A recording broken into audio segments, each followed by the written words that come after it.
Hey, welcome to the station where we talk trains, truth, and life. In this episode, we're at Point Edward, Ontario, the impact the railway had from this little village.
Welcome to the station. Today we're standing at one of the most important railway locations in all of Canadian history. Long before this was known for beaches, waterfront parks, and thousands of travelers crossing into the United States each day, Point Edward was the western gateway of the Grand Trunk Railway. This tiny village helped connect eastern Canada with the rapidly growing American Midwest and played a major role in shaping the future of Sarnia and Southwestern Ontario. Join me as we discover the incredible story of Point Edward, the railway that built a town, the magnificent station that disappeared, and why this community remains one of Ontario's hidden gems. Long before locomotives arrived, this point of land where Lake Huron flows into the St. Clair River was strategically important. Indigenous peoples traveled these waters for centuries before European settlement. By the early 1850s, the Grand Trunk Railway was looking for a western terminus. The location offered direct access across the river to Point Huron, Michigan, making it the perfect place to connect Canadian railways with the expanding American network.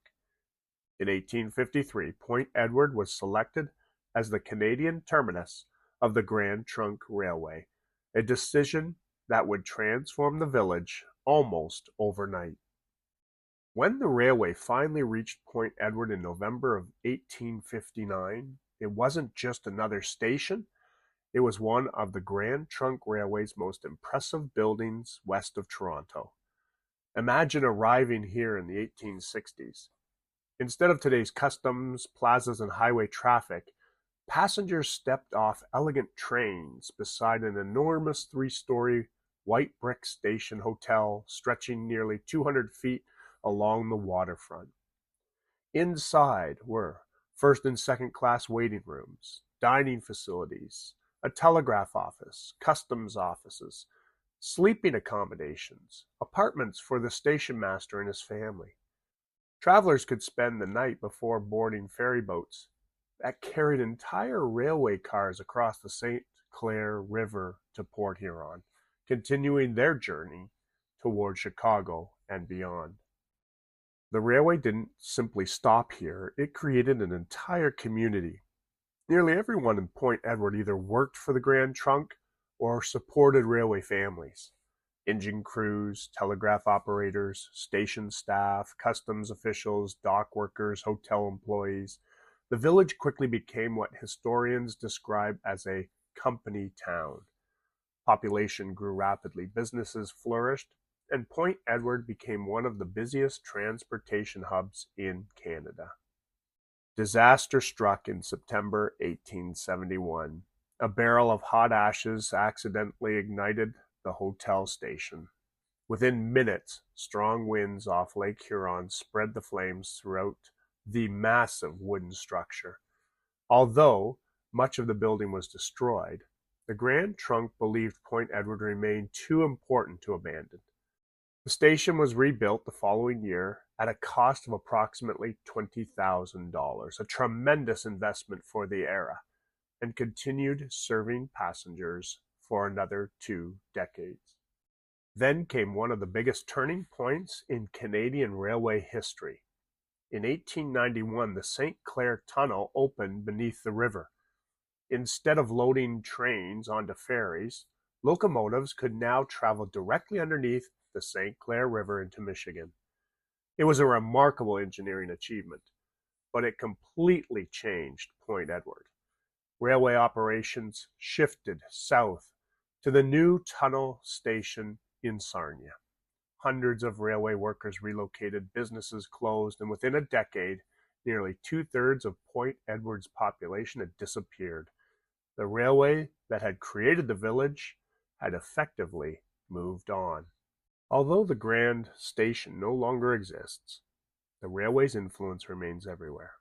The original Grand Trunk Main Line once crossed what was now Sarnia's north end, passing through the area that became Canatara Park before reaching Point Edward.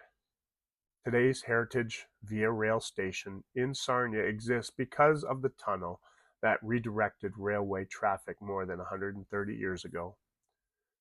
Without those decisions, the history of Sarnia and Point Edward would look very different. Of course, no visit would be complete without stopping at Purdy Fisheries. For generations, visitors have come here for fresh local fish and excellent fish and chips.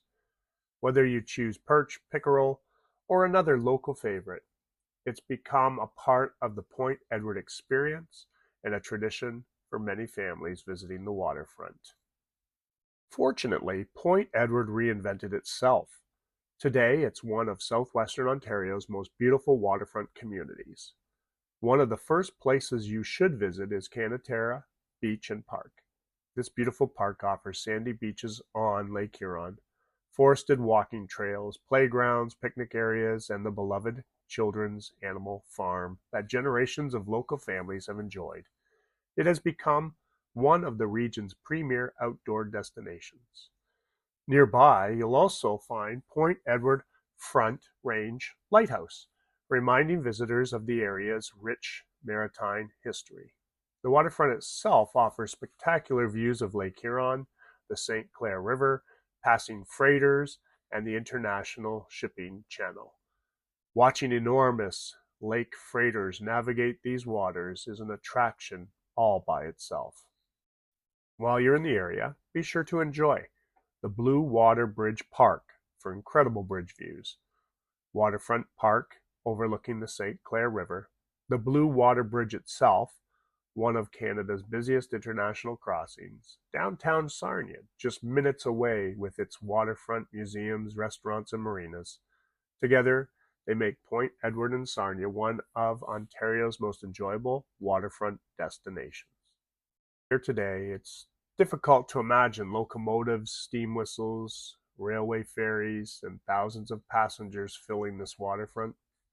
Yet beneath today's parks, bridges, and walking trails lies one of Canada's greatest railway stories. The rails have moved on, but the legacy remains. Every community has a station, every station has a story, and every story reminds us of how the railway helped build Canada. I'm Todd, and this has been another episode of Welcome to the Station.